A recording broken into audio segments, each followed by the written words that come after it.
Great, so let's go ahead and build this chart now using rectangle glyphs. So how is a rectangle defined? Well, when you use the rect method from the bokeh.plotting interface, what you pass to the rect method are 4 mandatory parameters. So the first parameter is the x coordinates of your rectangles. So if you have one rectangle in your entire plot, as the first parameter you'd have to pass the x value, so which should happen to be somewhere here. If you have more, so we have, let's say 8 here, 8 rectangles, we'd have to pass a list with 8 x values. And then you have to pass the y values, which as you may understand is the value of this y-axis, and then you need to pass the width, the horizontal width, and the height. So that's how you define your rectangle. And so you can pass lists when you have lots of rectangles like we have here. You can pass lists, or you can pass data frame series or data frame columns, in other words. So let's do that. p.rect, and the x-axis is, well, the date time values where close is greater than open. You know, if you start comparing this rect method to the quadrant method, if you use quadrants and you pass the date there, your quadrant would start here at this axis. But normally the central axis of a box in candlestick charts starts at the very day, and then it spans 6 hours left and 6 hours right. So for quadrants you would also have to do a trick there. So you'd have to subtract like 6 hours from this date here, so that you end up with this kind of position of your quadrants. But for rectangles we don't need to do that, because we immediately get the center of the rectangle with this method. So that's the x-axis, and then you've got to pass here the central y coordinate of your rectangle. So what we know about this rectangle is the closing price here and the opening price. So that brings us to the point that the central axis here would be like close plus open divided by 2.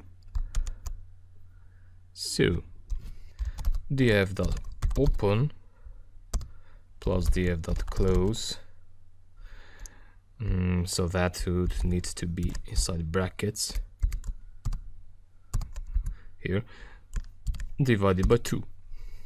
And that's how we define the y coordinate.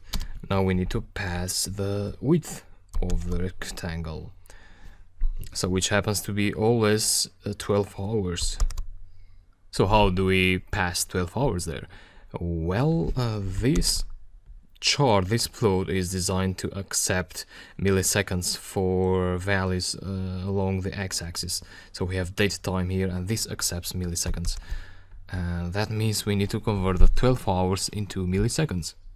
And I can either calculate those seconds and pass the final number directly here, or I could do something else. You know, if I open this code in a later time and I've forgotten some things here, so to make it more readable, I'll probably create a variable here and store that number in these variables.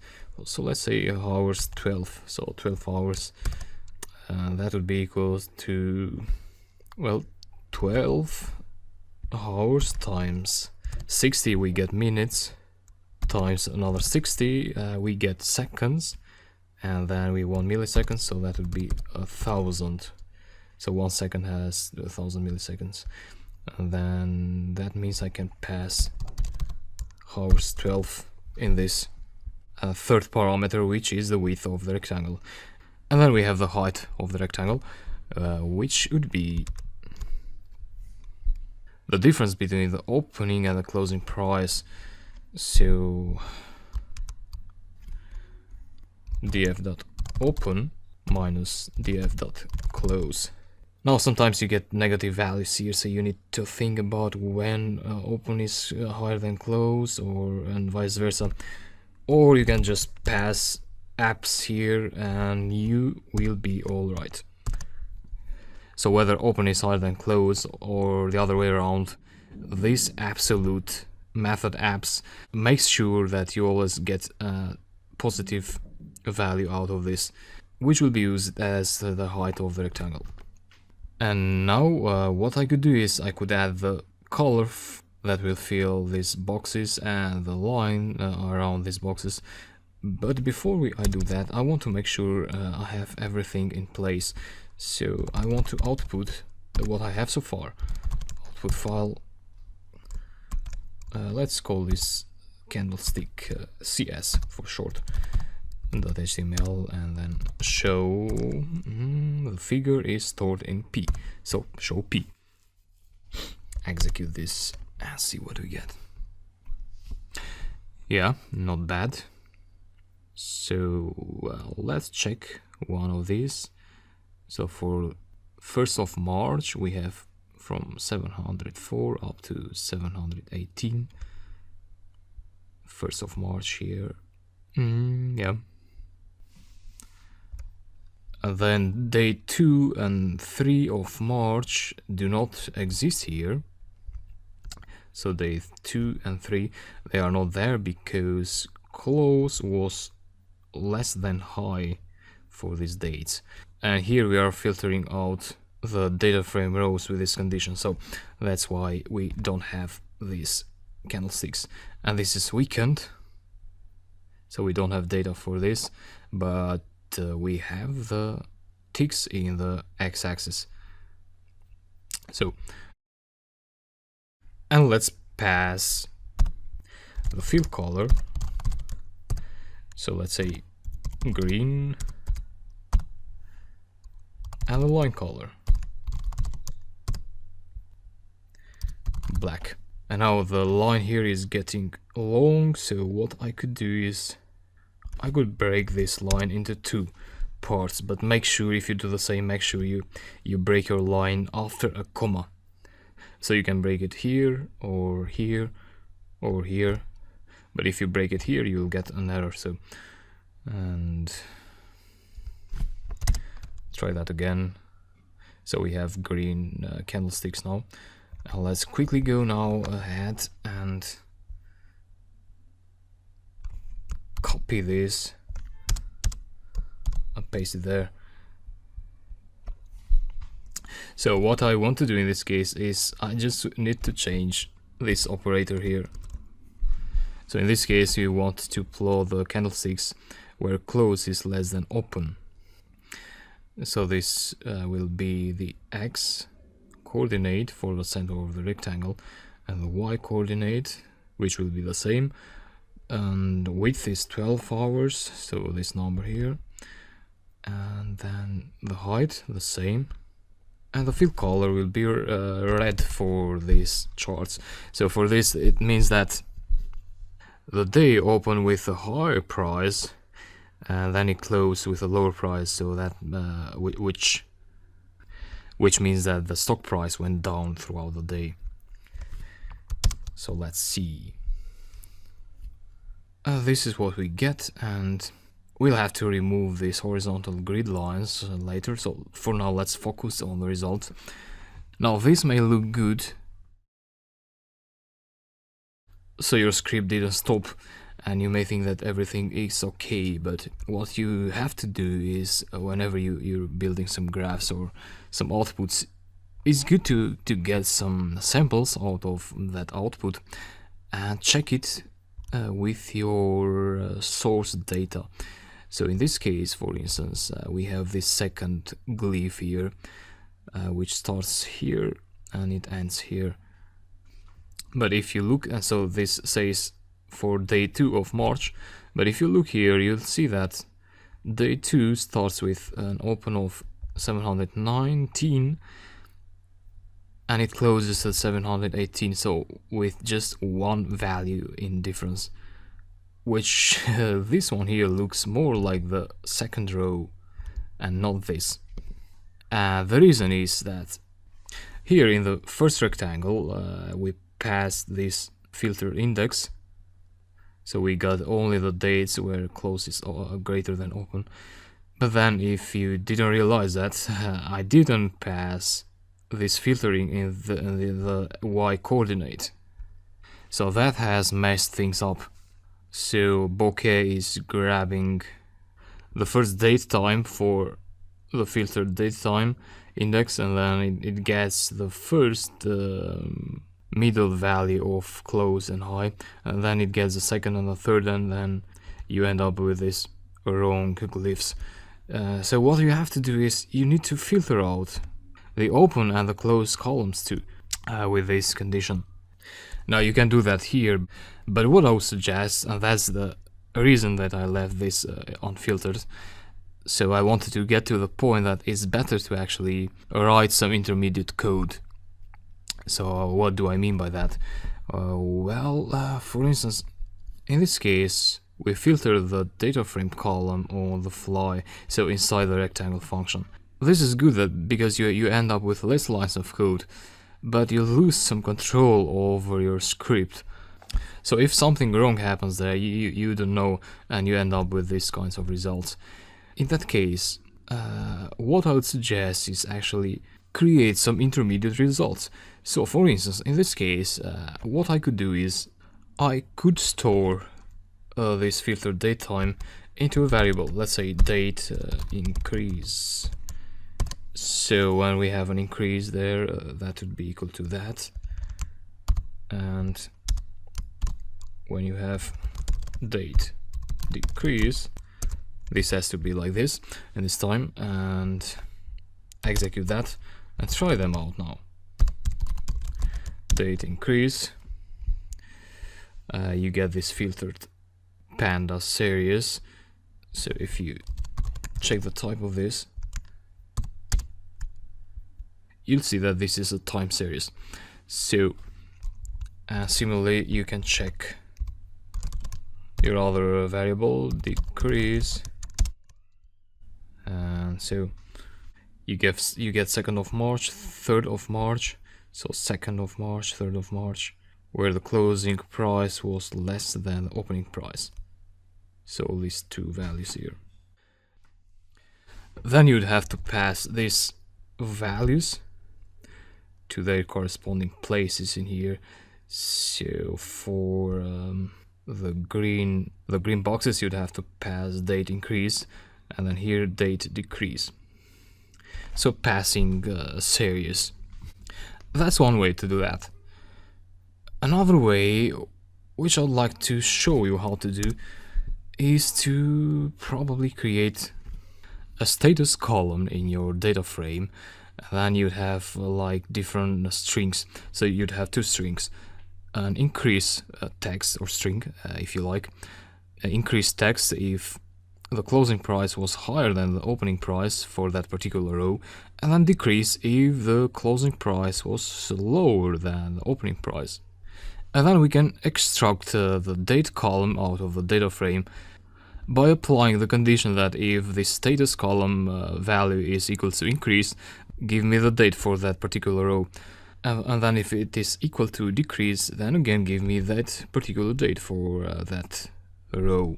So that's a more standard way of doing things. So I'd like to do it that way. So let's say df status. So we're creating a new column of the existing data frame. And then we could do a list comprehension there. So we could create a list on the fly. So we'll say something like, give me increase if or close is higher than open, or decrease if close is less than open. And we can write that statement inside here, or you can create a function that generates increase and decrease depending on these values on the close and the open values. So let's say define increase, decrease, let's call it like that. And here we would have to pass two parameters, so you need to pass the value for the close column and the value for the open column. So if C is greater than O, let's say value will be equal to increase. If C is less than O, value will be equal to decrease. And maybe we have the very rare occasion where value will be equal. So if close is equal to open, then we'll have, let's say, equal. And then what you need to do is return value. So make sure you are outside the if conditional here, but inside the definition of the function. So df equals to status, and we would have co for co in zip,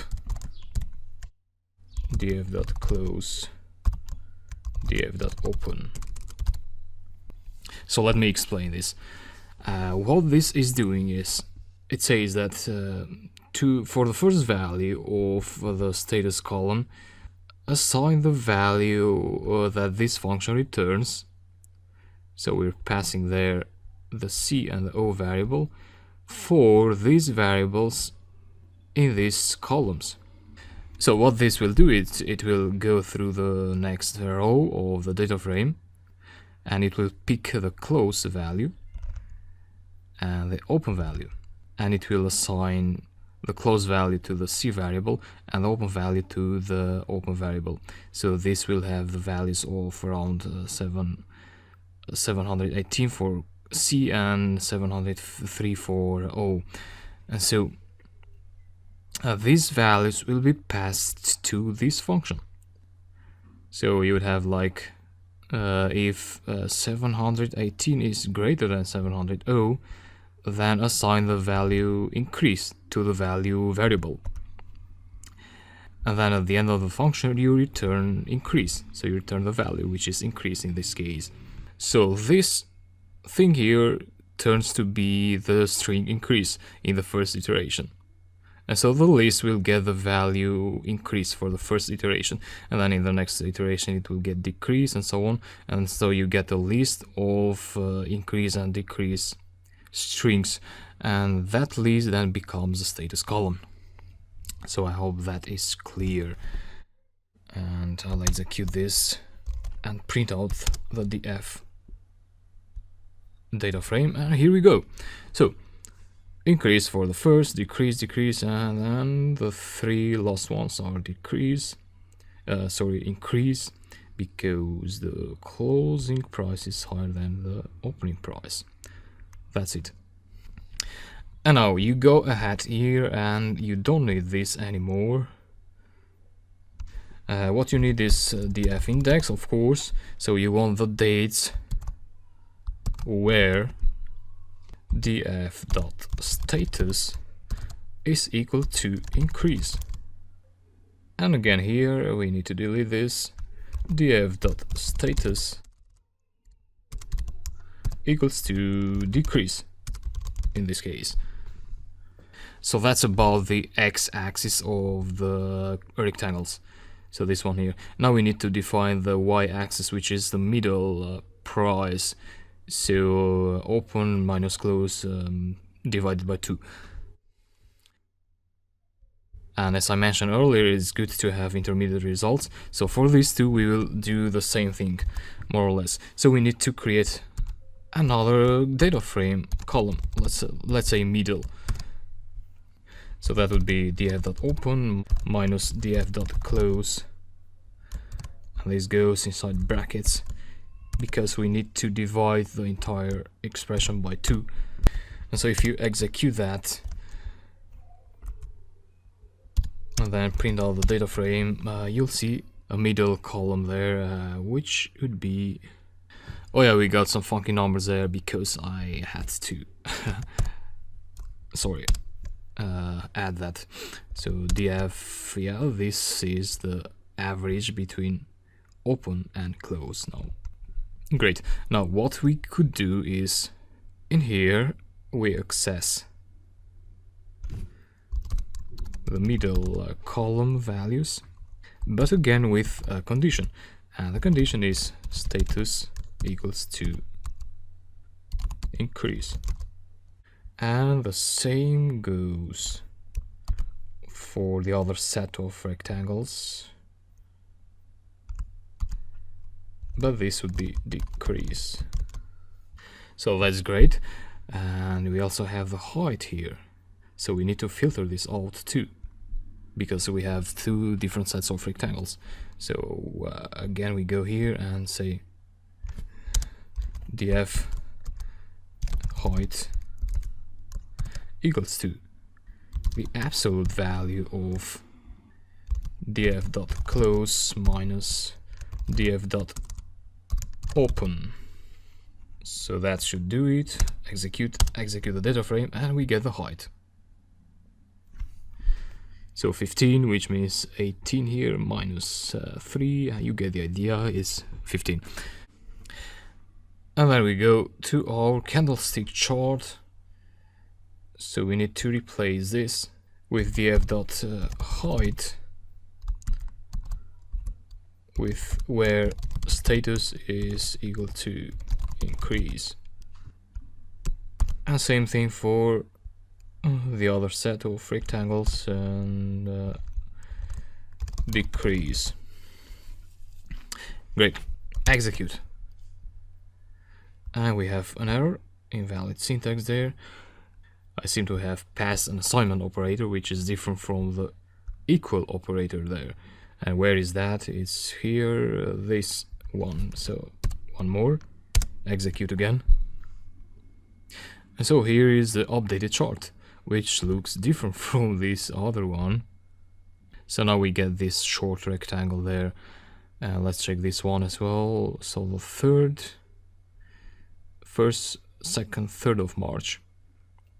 This starts somewhere at 719, 712. So the 3rd, yeah, it's somewhere at 718, 712.